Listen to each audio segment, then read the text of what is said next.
nous avons travaillé sur un thème particulier dans le cadre des ateliers du Pixel à la toile.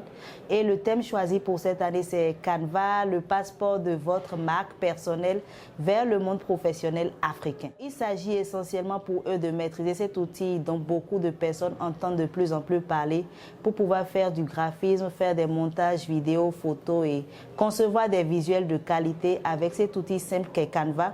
C'est également l'occasion pour eux d'apprendre à travailler en équipe avec justement cet outil-là sur des projets futurs. Tout professionnel a besoin de s'imposer sur le marché. La question du personal branding a été efficacement abordée. Il faut concevoir des visuels de qualité et quand on n'a même pas certains outils qui sont les plus connus, on arrive à utiliser quelque chose de plus intéressant et accessible. Je suis particulièrement sidérée parce que non seulement j'ai eu affaire à un public très passionné, très motivé, qui avait réellement une envie d'apprendre et qui était assez investi.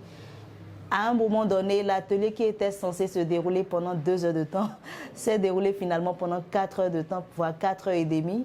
Et les demandes sont en cours justement pour que ce genre d'atelier se renouvelle même après le IA. Donc j'ai eu un public passionné, investi, ce qui m'a davantage motivé à partager ce que je sais de cet outil-là et des autres domaines d'activité que nous n'avions pas prévu de développer, mais que nous avons développé finalement. Je me souviens très bien que les éditions passées, les participants ont souvent manifesté l'intérêt selon lequel, après le IA, on pouvait peut-être même idéalement les embaucher à Béné Excellence, à la Fondation Vallée ou partout ailleurs où besoin sera.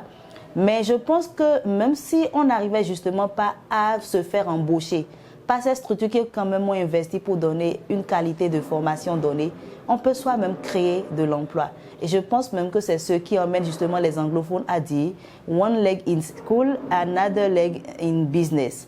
Donc c'est un peu la logique que j'ai suivie en partageant avec eux ce savoir-faire dans le cadre de cette école d'été.